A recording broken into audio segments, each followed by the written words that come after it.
A mother's intuition is something no one really can just explain.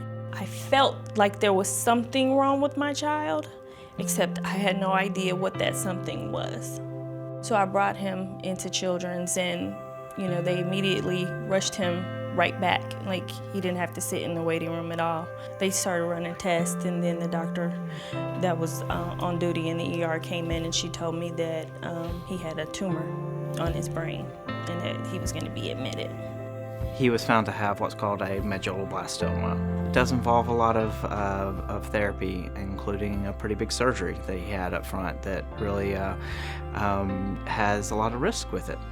It went from, we're here at the emergency room, we don't know what's wrong, till hours later, he's in the middle of an 8-hour brain surgery. You kind of don't have time to sort out what you're thinking or how you're feeling because you're just trying to get through it from one thing to the next and just try and make sure that your baby's okay. This tumor was cancerous. He had 6 months of chemotherapy. It's 5 different drugs each time, so a good bit. Makes you feel pretty sick and down at times, but he pulled through pretty well. Did great with it.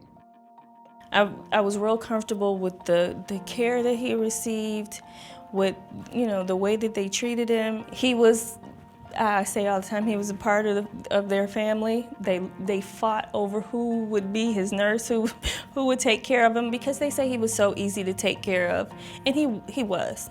They have an end of chemo party or a no mo chemo party. No mo chemo party. Silly string and cupcakes, and the doctors dance with Jules to celebrate the end of that stage of of treatment. It was fun. People ask all the time, how can you do pediatric oncology? It's got to be so sad. But then you see Jules, who's done with this therapy, who's dancing, who's happy, smiling, and you start looking forward to the future. It's not about chemotherapy anymore. It's not about the next surgery. Now it's about going on and living your life, and I think that's the important thing about it.